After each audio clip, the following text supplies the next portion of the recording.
If you've clicked on this video, you'll probably have one of three reactions to the name Merle Travis. Reaction number one, Merle Travis, legendary guitarist, songwriter, the godfather of thumb picking, a writer of 16 tons, etc. Like, hell yeah, Merle Travis. Reaction number two, Merle Travis. I think I've heard of him. He's kind of like an old hillbilly singer like Roy Acuff, right? And reaction number three, who the hell is Merle Travis? Well, regardless of which one you are, you're going to find this interesting, so stick around.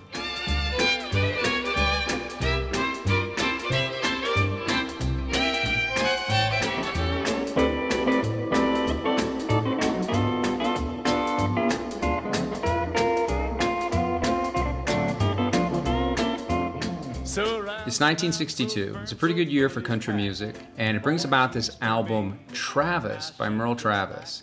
Now, this was originally a Capitol Records release, and this copy I have here today is actually a 1980s reissue on Stetson Records out of West Germany. Yeah, has nothing to do with the rest of the story. But I tell you that so you know. Most of us are familiar with the 1940s recordings of Merle Travis, with the French horn, the non-pedal steel of Speedy West and Joaquin Murphy, and it's kind of a poppy western mix of like early hillbilly and honky-tonk stuff. It's a very West Coast kind of vibe for sure. Here's a little example of what it sounds like.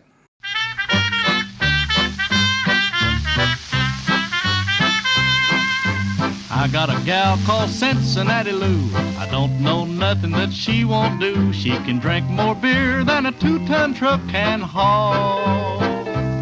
She's the belle of the ball, Cincinnati Lou. She's got a way. So then in 1946, Capitol asked Merle Travis to record an album of folk songs. And these are another batch of really famous and easily recognizable Merle Travis recordings. This is where Merle is playing alone, solo. He's doing his famous Travis picking on the guitar. It's acoustic, and he's starting each song with this recitation, this sort of background and story of where the song comes from. And it's an amazing idea for a record, first of all, to Capitol Records.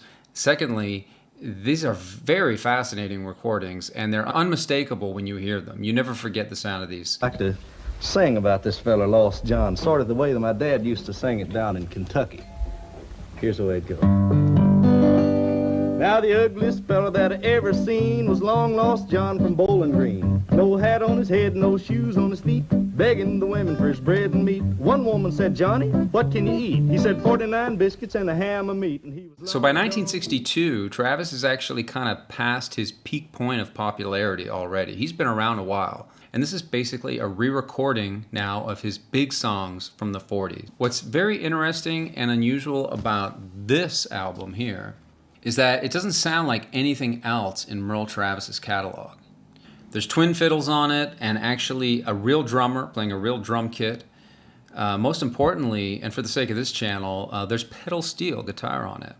So, like, I'm a lifelong fan of Merle Travis, and this record here, when I heard this was the first time I ever remember hearing any Merle Travis with pedal steel on it. And not only is there pedal steel on this album, but the guy playing the steel is none other than a guy named Curly Chalker, all right? If you're a fan of the steel guitar, you know who Curly Chalker is. He's one of the most distinctive steel players because of his style is very unorthodox. He's very jazzy, very dark sounding, basically because he preferred to play on the C6 tuning, which, by the way, producers hate recording the C6 tuning. That's a fact. They hate it because it is very dark and it doesn't blend with the music as well as the more common E9th tuning. I mean, the standard acoustic guitar is an E440, so the E9th tuning is very complementary to it. But when you play that C6 tuning in the studio, it's very deep, it's very hollow, it's very bassy, and generally speaking, unless it's like a Western swing project, producers don't hire C6 players to come and play on modern country stuff. I mean, even in the 1960s and 70s. Curly Chalker is a pretty odd choice for the producer to bring into play on a record like this, really, if you think about it. And you can kind of think of him as like the Lenny Bro of guitarists.